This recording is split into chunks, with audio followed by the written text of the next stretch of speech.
राम भाऊ मुंबई में 1962 उन्होंने भी काम किया, बाद में लॉ ग्रेजुएट बने, बाद में कॉलेज के समय में वो पार्टिसिपेट करते हैं अलग अलग गतिविधियों में, और उसके बाद 1978 में राम भाऊ बोरीवली असेंबली से चुन के गए। उसका सभी आप लोगों ने वीडियो देखा, उसको मैं दोहराना नहीं चाहूंगा। लेकिन सामाजिक काम करते समय कैसी कैसी छोटी बातों का ध्यान दिया जाता है, कार्यकर्ता को कैसे ध्यान रख करके उसके साथ अच्छा व्यवहार और प्रेम किया जाता है, इसका प्रत्यक्ष अनुभव जेपी मिश्रा जी ने किया है। दोस्तों, जनसेवा बैंक की स्थापना 78 में राम भाऊ आमदार बनने के बाद ही उसके लिए प्रयास शुरू किया, और बुद्ध पूर्णिमा के दिन 1982 से जनसेवा बैंक काम करना शुरू कर दिया। तो केवल बैंक बड़े लोगों के लिए और बड़े लोग अमीरों के लिए नहीं, तो बैंक आम आदमी, गरीब आदमी, दुखी पीड़ित की सेवा में लगे, ऐसा उनका निर्देश हमेशा रहा। 1978 के चुनाव में यही दौलत नगर में कुष्ठ पीड़ितों की बस्ती है, उस बस्ती में केवल राम नाईक को उस बूथ पर 1 वोट मिले थे। फिर राम नाईक ने कहा, जिस जगह से हमको 1 वोट मिले हैं, अगले चुनाव में भर भर के वोट चाहिए। उस बस्ती में हम लोगों ने काम करना शुरू किया, राम भाऊ के साथ वहां पर गए। कुष्ठ रोगियों के नेता थे भीमराव मधाले, उनके घर पर जब हम बैठे तो उन्होंने हम लोगों के लिए पीने के लिए बाहर से पेप्सी या कोका कोला वगैरह मंगाया। राम भाऊ ने कहा, नहीं, कोको कोला पेप्सी नहीं पिएंगे, आप अपने घर का पानी हमें पिलाइए, आपकी गिलास में हम पानी पिएंगे। सच पूछे तो अपने को संकोच हो रहा था, लेकिन जब राम भाऊ ने कुष्ठ रोगी भीमराव मधाले के घर के गिलास से पानी पिया, तो हम जितने भी कार्यकर्ता थे सभी लोग उसके घर का पानी पिए, और तब से हमारे कुष्ठ रोगियों के बस्ती में आना जाना काम करना प्रारंभ हो गया। दोस्तों, अगले बार जब चुनाव हुआ 2 साल के बाद, जिस कुष्ठ रोगियों की बस्ती में राम नाईक को वोट मिले थे, उस बस्ती में 95% वोट राम नाईक को मिले और केवल 5% विरोधियों को मिले। दोस्तों, किसी नेता के साथ मिलना होता है, बात करना होता है, तो आम कार्यकर्ता को संकोच लगता है कि नेता इतना बड़ा है।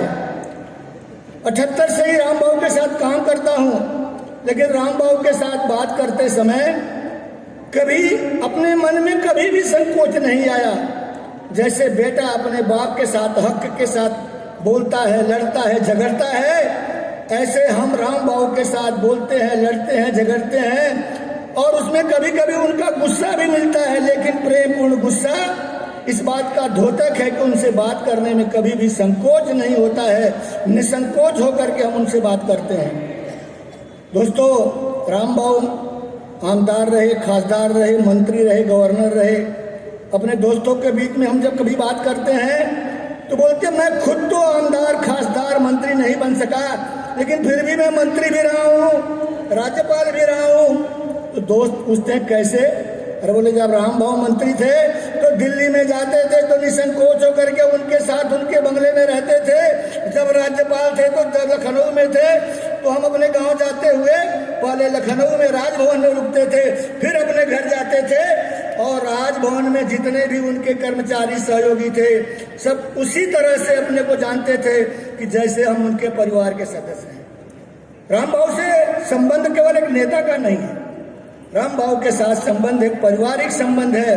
हम अपने को उनके परिवार का सदस्य मानते हैं और हम उन्हें अपना अभिभावक के रूप में मानते हैं, और उनका प्रेम भी उसी तरह हम सभी को मिलता रहता है। दोस्तों,